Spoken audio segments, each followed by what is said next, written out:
নমস্কার, আপনাদের প্রত্যেককে নিয়ে আমাদের এই অনুষ্ঠানে আমরা প্রবেশ করলাম, যেই অনুষ্ঠানের নাম সমস্যার সমাধান। দেখুন, আমাদের জীবনে কিন্তু আজকে ভালোবাসা কেন্দ্রিক প্রচুর সমস্যা আসে এবং ভালোবাসা বলতে কি মানে একে অপরের প্রতি যে একটা টান থাকে সেটাকেই আমরা তো ভালোবাসা বলি।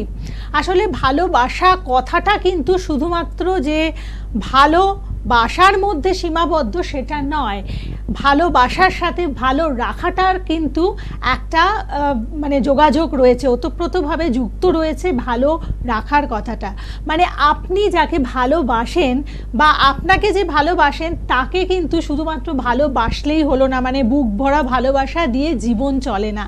ভালোবাসতে হলে ভালো রাখা ব্যাপারটাও জরুরি। মানে কিভাবে ভালো রাখা যায়, মানে আপনার দুঃসময়ে আপনার পাশে থাকতে হবে, আপনার একাকিত্বে আপনার পাশে থাকতে হবে, আপনার সুখ দুঃখে পাশে থাকতে হবে, আর্থিক দিক থেকে পাশে থাকতে হবে। এই যে কতগুলো ব্যাপার, মানে জীবন যেটাকে নিয়ে তৈরি, সেই জায়গাগুলোতে আপনার পাশে যিনি থাকবেন তিনি তো আপনাকে ভালো রাখতে পারেন এবং ভালোবাসতে পারেন।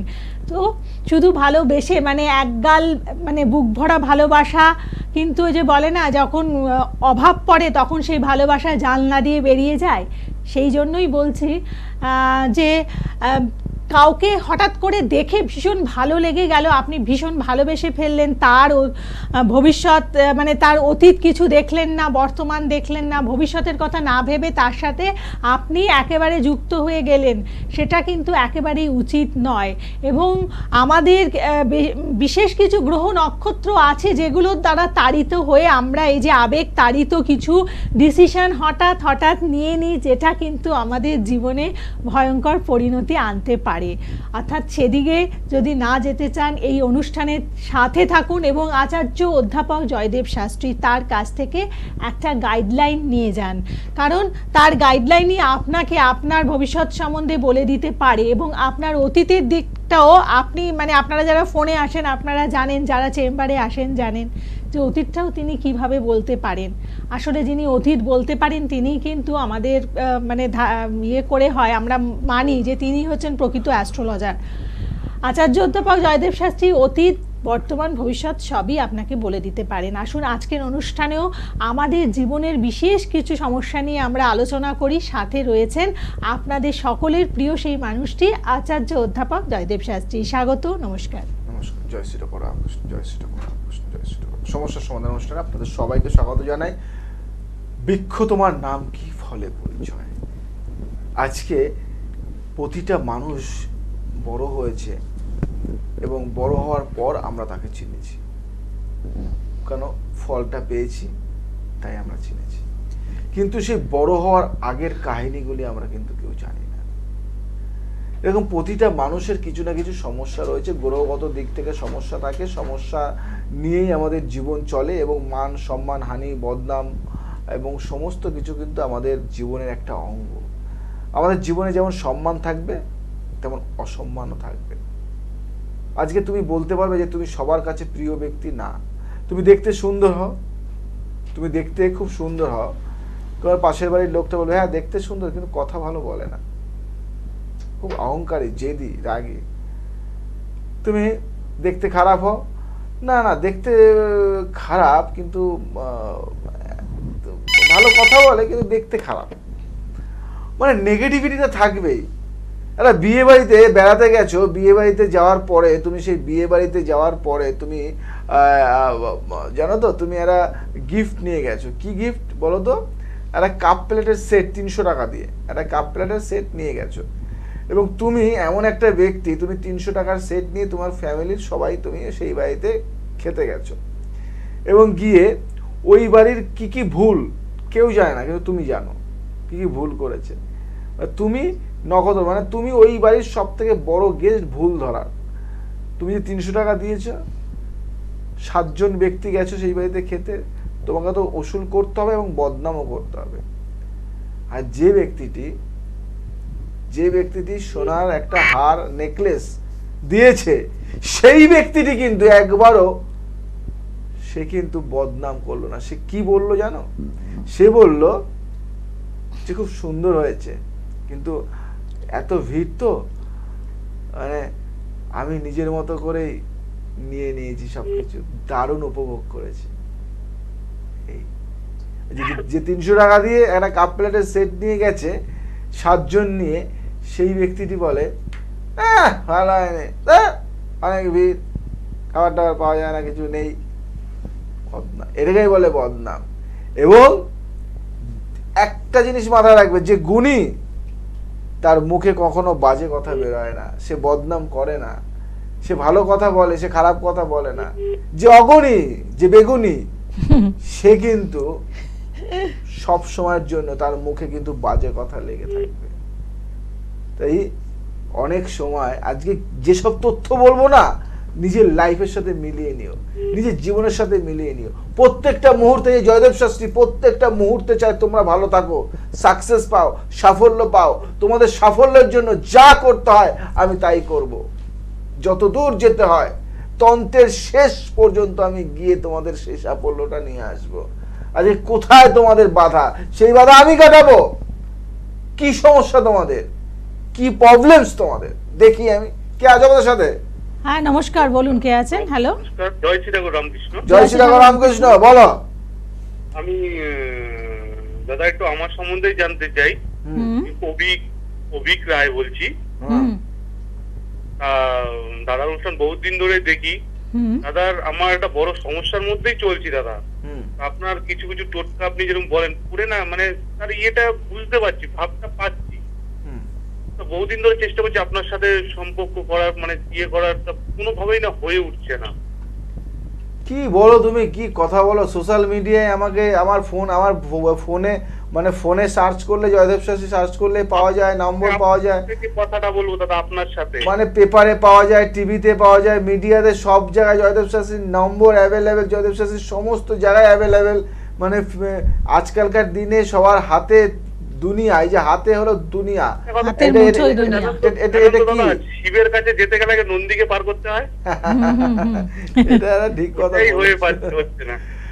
যাই হোক, এটা আমার দুর্ভাগ্য, তুমি আসতে পারোনি, কিন্তু আসতে তুমি পারবে। তোমার সমস্যাটা আমি দেখি সলভ করতে পারি কিনা। তোমার তোমার বয়সটা বলো তো, আনুমানিক? বয়সটা হচ্ছে 41। বিবাহগত সমস্যা, একদম ডিভোর্স হয়ে যাওয়ার যোগ, খুব একটা ভালো যোগ দেখছি না গো। সম্মানহানির যোগ, বহু টাকা গচ্ছা যাওয়ার যোগ, অনেক টাকা, অনেক অনেক অনেক অর্থ তোমার শেষ হতে পারে। আইনত কোনো সমস্যার জড়িয়ে গেছো অলরেডি, তুমি জড়িয়ে গেছো। মানে আমার কথাটা বেঁধে যাচ্ছে, মানে কি, মানে ওটা না ওটা, মানে জড়িয়ে গেছো তুমি। এবং তোমার ভালো সম্মান ছিল, তোমার বিরাট সম্মান ছিল, কিন্তু এখন সেই সম্মানটাও নেই, সম্মানটাও দিন দিন চলে যাচ্ছে। তুমি একটা রাজনীতির ভালো পদেও ছিলে, সেখান থেকেও তোমাকে বেরিয়ে আসতে হয়েছে বদনাম নিয়ে। মানে প্রত্যেকটা মুহূর্ত তোমাকে অপমান সহ্য করতে হচ্ছে। খুব একটা ভালো যোগ দেখছি না, সম্মানহানি। শুক্র, কেতু, রাহু নেগেটিভ দিচ্ছে, শনির নেগেটিভ ভাইব্রেশন, বুধ ভালো আছে, বুদ্ধি আছে, ডিসাইড করতে পারছো না, চন্দ্রের নেগেটিভ চঞ্চলতা, এটা না এটা, এটা কনফিউশন, কোনটা করবে বুঝে উঠতে পারছো না। সংসারে অশান্তি, বউকে নিয়ে জ্বালা, স্ত্রীকে নিয়ে জ্বালা, ডিভোর্সের সম্ভাবনা। কি ঠিক বললাম? না সবকিছু মানে ওলট পালট, ভুল ভাল বকে যাচ্ছি। কি বলছি বলো? ঝড়ের মধ্যে রয়েছি স্যার। তাই? মানে এবার বলি স্যার। বলো বলো। মানে আপনি তো সবই বলেছেন, আমার জীবনের সবই কাহিনী পুরো 110% যেগুলো বললেন। আচ্ছা, মানে আমার ডিভোর্স চলছে, আইনি মধ্যে তো ফেসে রয়েছে, ডিভোর্স ইয়ে চলছে। অ্যামাউন্ট প্রচুর অ্যামাউন্ট চেয়েছে, তাও প্রায় 2.5 crore। ও মাই গড, বিজনেসম্যান, বড় লোক, কোটিপতিদের চাইবেই তো। আমার কাছে এই রিসেন্ট একজন এসছে, রিসেন্ট মানে বেশি দিন হয়। এবার আমি চাইছি মানে স্যার, যে মানে আমার ছেলেটা রয়েছে, এটা আপাতত এখনো মানে এখন কোর্ট এখনো কোনো ইয়ে করেনি, আমার কাছেই রয়েছে। মানে আমি টাকাটা তো ইয়ে করে দেবই, কিন্তু ছেলেটাকে কি ইয়ে করতে পারবো? আচ্ছা, আমি যদি এমন করে দিই ধরো তুমি ছেলেটাকেও পাবে, টাকাটাও মিনিমাম সামথিং কিছু টাকা 10-20 লাখ টাকার মধ্যে মিটে যাবে।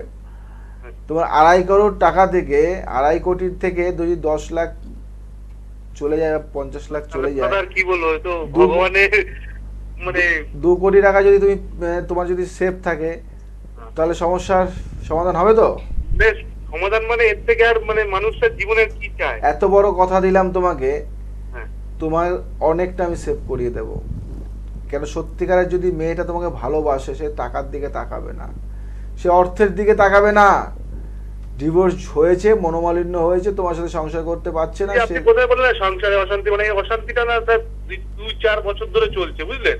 আমি তোমাকে বলবো কেন সংসারে অশান্তি। দেখো আমি এখানে যদি আমি তোমাকে বলি, যদি এটা যে আমি ভাইব্রেশনটা পাচ্ছি না, সত্যি কথা তুমি বলবে, দেখো নিজের বউ বলে না চেপে যাবে না, আমি তোমাকে সত্যি কথা বলি। আমি কি মেয়েদেরকে সম্মান করি, মেয়েদেরকে আমি মানে মেয়েরা মায়ের সমান, মেয়েদের মতো মানে সহ্য শক্তি মানে কি বলবো কোনো অন্য কারো নেই।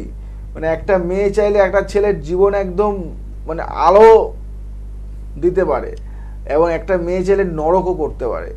যেমন স্বর্গও করতে পারে, নরক করতে পারে, সেরকম আবার কিছু মেয়ে আছে, কিছু মেয়ে, সব মেয়ের কথা বলছি না, কিছু মেয়ে, কিছু মেয়ে, যে মেয়েরা জীবনে আসলে সেই জীবন অন্ধকারের থেকেও খারাপ, নরক যন্ত্রণায় জ্বলতে হয়। যেমন তুমি ঠিক না ভুল বলবে, তুমি ছেলেটা ভালো, খারাপ বলবো না, তুমি বউকে প্রচন্ড ভালোবাসো, কিন্তু বউয়ের বিশ্বাসও করতে, কিন্তু বউয়ের কর্মর ক্ষেত্রে, কর্মের জায়গায় মনে হয় কারোর সাথে কিছু একটা রিলেশন কোনো ঘটনা। ঠিক না ভুল বললাম? একদম ঠিক স্যার, ঠিক বললাম তো? এবং আমি এটা বলতে বাধ্য হলাম, তার কারণ এই যে সমস্যাগত, এখন ওই মেয়েটা চাইছে তোমাকে ডিভোর্স দিয়ে তোমাকে টাকা পয়সা লুটে নিয়ে গিয়ে অন্য জায়গায় সেখানে গিয়ে সংসার করবে। Yes or no? Yes sir. হ্যাঁ, এবং আমি চাইছি যদি সেই মেয়েটাকে তুমি মানে ছেড়ে দিতে, তুমি বদমাশ হতে, আমি ভাবতাম যে তোমার 2.5 কোটি কেন, সে যদি 3 কোটি টাকা নেয় তাও ভালো। কিন্তু যেহেতু মেয়েটা তোমাকে ঠকাচ্ছে, আমি এটাকে এমনভাবে এমন কিছু করে এই ভাইব্রেশনটাকে নিয়ে আসবো যেখানে তুমি সামথিং কিছু টাকা দিয়ে তুমি মেটাতে পারবে। এটা আমার দায়িত্ব, এটা আমি করব। এগুলো আমি জানি, করি, বহু ব্যক্তির করেছি, বহু বিজনেসম্যান আজকে আমাকে মানে মানে আইডল মনে করে শুধু এই একটা কারণে যে তাদের ম্যারেড লাইফটাকে আমি বাঁচিয়ে দিয়েছি। মানে এই সব থেকে জীবনের প্রত্যেকটা মুহূর্তে এই জিনিসটা কিন্তু জ্বালায়, অশান্তি করে। এই যে তুমি যদি কর্মক্ষেত্রে সুখে থাকো, কখন জানো? তোমার যদি বিবাহিত জীবনটা, ম্যারেড লাইফে যদি ভালো থাকে, তোমার যদি ব্যবসায় তুমি সাফল্য পাবে কোন সময় জানো? তোমার যখন বিবাহিত মানে জীবনটা খুব সুখের হবে। তুমি কোনো জায়গায় গিয়ে, কোনো কর্মে, কোনো বিদেশে গিয়ে বা কোনো জায়গায়, মানে যে কোনো জায়গায় তুমি ভালো কিছু যদি করতে যাও, নতুন কোনো কিছু তুমি মানে তৈরি করবে, যদি তোমার সংসার জীবন যদি ভালো থাকে, সংসার জীবন যদি খারাপ থাকে, তাহলে জীবনের সাফল্য, সাকসেস পাওয়া যায় না। সংসার এমন একটা জিনিস, এবং এই সংসারে একটা মহিলা বা একটা মেয়েই পারে সেই জীবনটাকে ধরে রাখতে এবং সুন্দর করে সাজাতে। আর আমি যেটা দেখতে পাচ্ছি, তুমি দিনের পর দিন লড়াই করে বেঁচে রয়েছো, লড়াই করে প্রচুর টাকা রয়েছে তোমার, টাকার তোমার কোনো শেষ নেই। তুমি 2.5 কেন, তুমি 10 কোটি টাকা দিলেও তোমার যায় আসে না। আমি জানি তোমার টাকা পয়সার সমস্যা নেই, কিন্তু তোমার সমস্যা এখানে একটাই, যে তুমি মানসিক শান্তি নেই। এবং তুমি এই ডিভোর্সটা দিয়ে তুমিও চাইছো যে আমি ঝাড়া হাত পা হয়ে আমিও নতুনভাবে বাঁচতে চাইছি। 41 মানে 41 বছর বয়স তোমার, তো কিচ্ছু না, নাথিং, ছোট্ট বয়স তোমার। তুমি এখনো জীবনে, আমি তোমায় বলি, তোমার এই সমস্যাটা মিটিয়ে তোমাকে নতুন করে জীবন শুরু করে, তোমার একটা নতুন ভাবে যাতে তুমি একটা ভালো সম্পর্কের সাথে জড়াতে পারো, তুমি ভালো বিয়ে করতে পারো, সেই জায়গাটা আমি দেখে দেবো। আচ্ছা, আমার মন বলছে, তুমি কি জানো, তুমি কি ছক ঠক দেখিয়েছিলে? তুমি কি মাঙ্গলিক?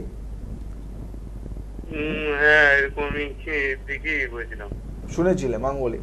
আচ্ছা, আমার তোমার নেই মানে আমি তোমার ছক, বা তোমার ছক যদি না থাকে, তোমার হাত বিচার করে আমি তোমার এই দোষগুলিকে কাটিয়ে নতুনভাবে বাঁচার রাস্তা আমি বের করে দেবো।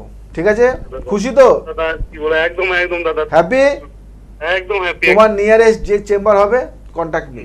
ঠিক আছে, আপনি ভালো থাকবেন। দেখুন এইরকম মানে বিবাহজনিত সমস্যা আজকে কিন্তু ঘরে ঘরে রয়েছে, এবং সবচেয়ে বড় কথা মানে খবরের কাগজ খুললেই বা টিভির খবর দেখলেই, সোশ্যাল মিডিয়া ঘাটলে দেখা যায় যে এবং আজকে দেখবেন ক্রাইম সিরিজের জায়গাটাও যেন মানে সব চ্যানেলগুলোতে ভরে গেছে।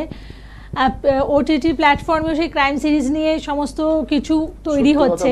তো এটাই বলতে চাইছি যে মানে ভালোবাসার ক্ষেত্রে এখন তো ওই যে লিভ ইনের ব্যাপারটা চলছে, সেক্ষেত্রে দেখা গেল যে মানে লিভ ইন করতে করতে হঠাৎ করে পার্টনারের সাথে কিছু হলো, সেখানে হয়তো একেবারে জীবনটাকে শেষ করে দিয়েই চলে গেল, বস্তাবন্দি করে কোথাও নালার ধারে পেলো। এই যে ব্যাপারগুলো, এই ঘটনাগুলো মানে কেন ঘটছে, মানুষের আজকে মানবিকতা কোথায় গিয়ে ঠেকেছে, কি কারণে হচ্ছে এটা, মানে কি গ্রহের কারণে এটা হচ্ছে? আমি তোমাকে একটা কথা বলি, একদম বাই হার্ট একটা কথা বলি।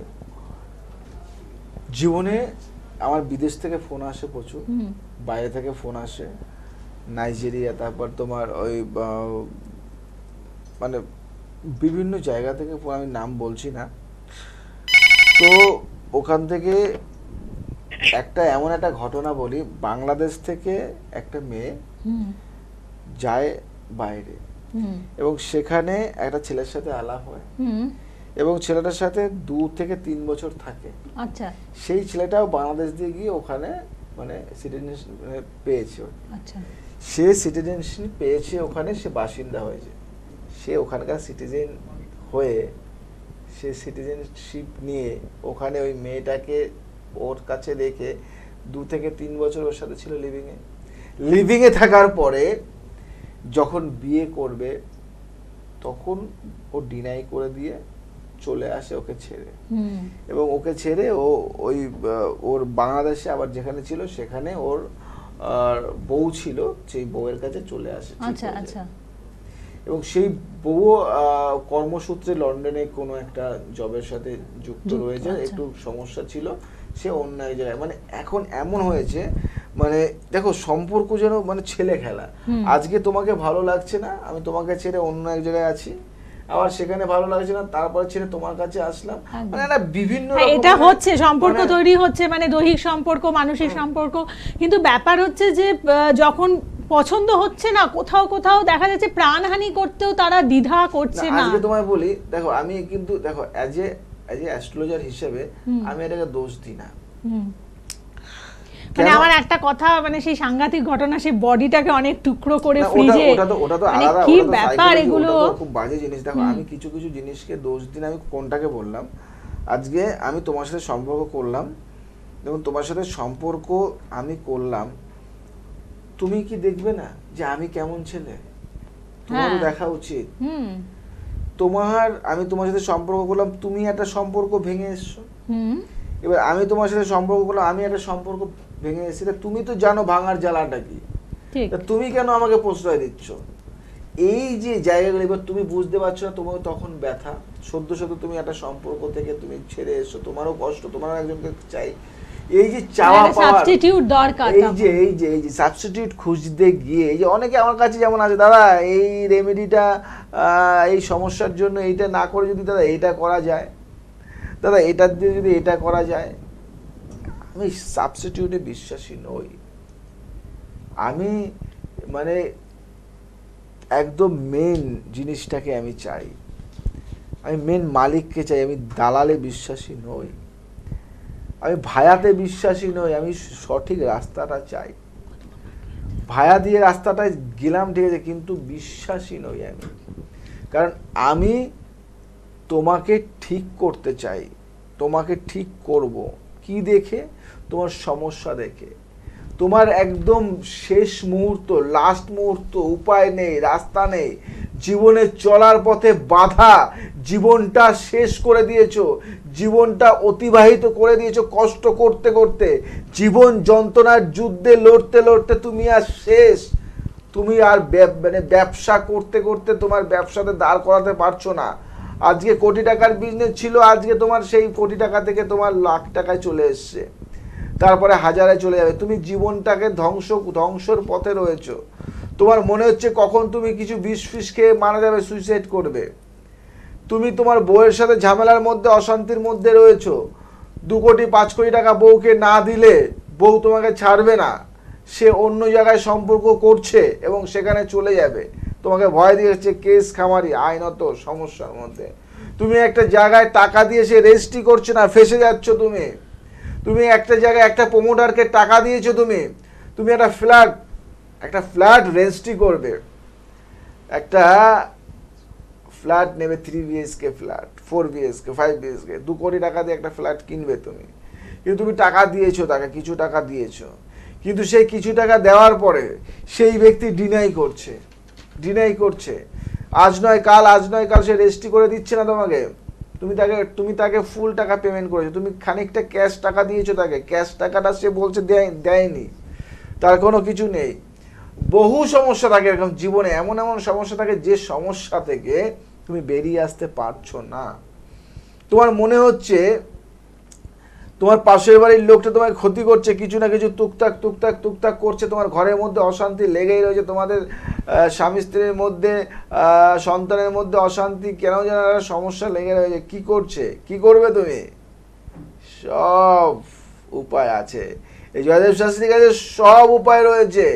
জীবনের প্রতিটা মুহূর্তে বাঁচতে শেখো, বাঁচার মতো বাঁচতে শেখো।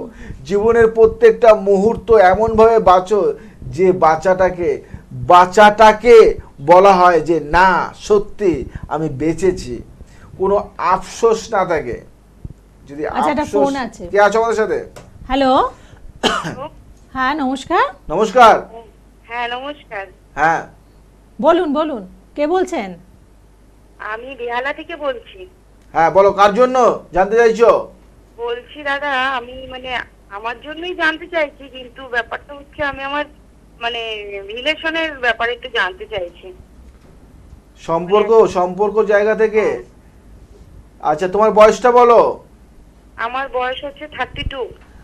তোমার সম্পর্কটা অনেক দিন ধরে সম্পর্ক ছিল, কিন্তু এখন সম্পর্কটা নেই, সে অন্য কারোর সাথে জড়িত রয়েছে, সে চাইছে না তোমার সাথে সম্পর্ক রাখতে, কিন্তু তুমি চাইছো তার সাথে সম্পর্ক রাখতে, কিন্তু সে তোমাকে ঠকাচ্ছে এবং ঠকিয়ে দিনের পর দিন তোমার সাথে অভিনয় করে যাচ্ছে, এবং তুমি আজকে জানতে পারছো যে না, আমার এই অভিনয় করা ব্যক্তিটাকে একটু আমি চাইছি আমি ঠিকঠাক করতে, যার জন্য তুমি অনেকের কাছে গিয়েও ফেড আপ হয়ে রয়েছে। এখন তুমি চাইছো এই সম্পর্ক থেকে বেরিয়ে আসবে না সম্পর্কটা ঠিকঠাকভাবে রাখবে, এটা নিয়ে তোমার দোনোমনো অবস্থার মধ্যে তুমি রয়েছো, আমাকে কল করেছো, ঠিক না ভুল?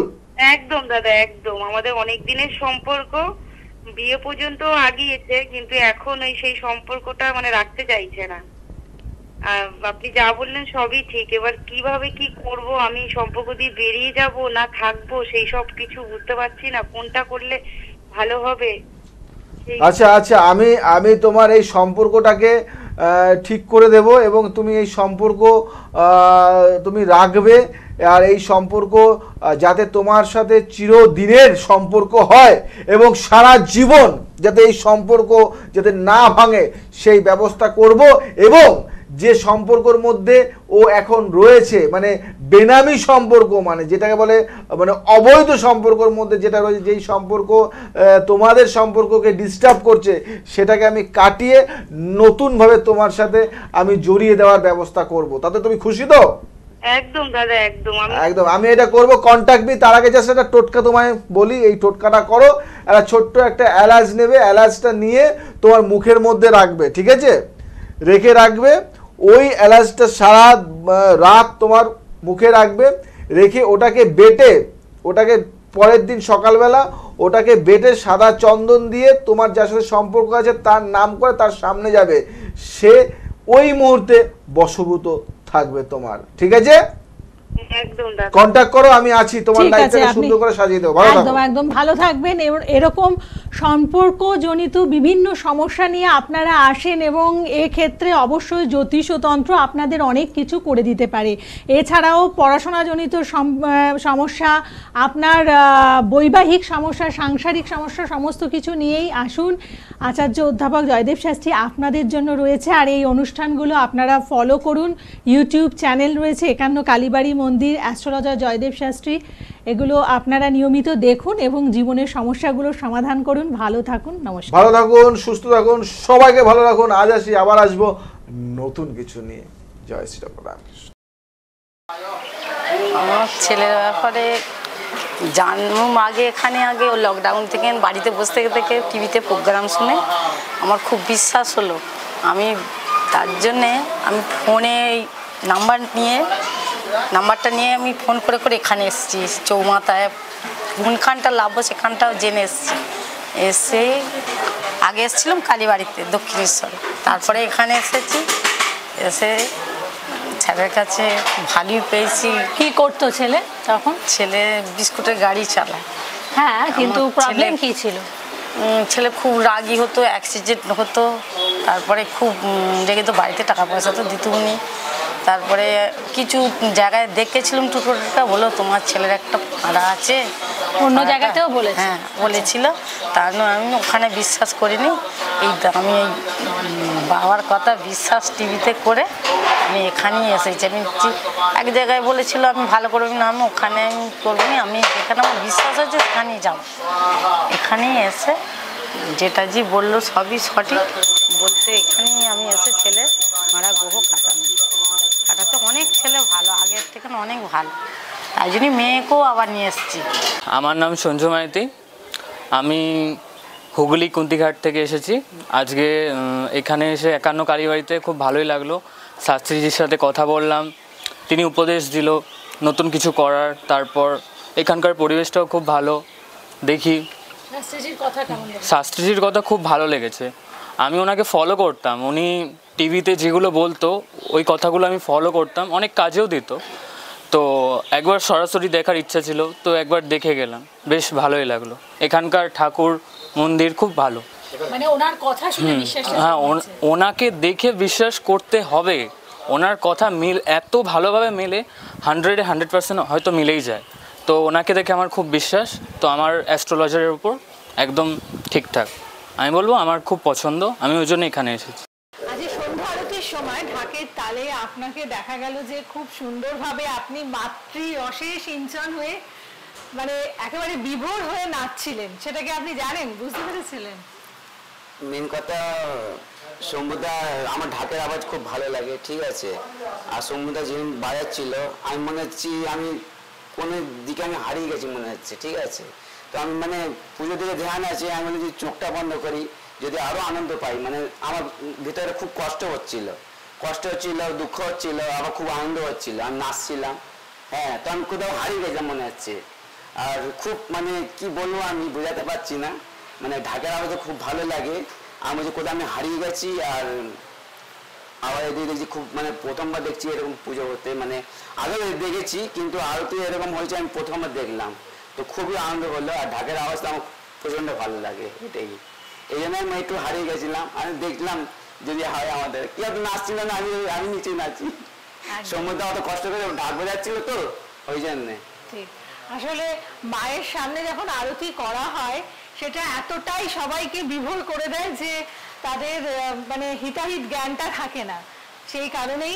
আর এখানে মায়ের যে মূর্তি বা মাকে দর্শন করে কেমন লেগেছে আপনার? খুবই সুন্দর লেগে, খুবই ভালো লেগেছে। আমি মনে হচ্ছি সব ভিড়ের মধ্যে মনে হচ্ছে আমি হারিয়ে গেছি, মানে কোথাও আমি একা আছি মনে হচ্ছে, আমি নিজেই একা নাচছি মনে হচ্ছে, নিজে মগনে নাচছি, আমাদের কেউ দেখছে না। আমি মায়ের সামনে, মা আমাকে দেখছে, আমি মাকে দেখছি, ব্যাস আমি হারিয়ে গেছি।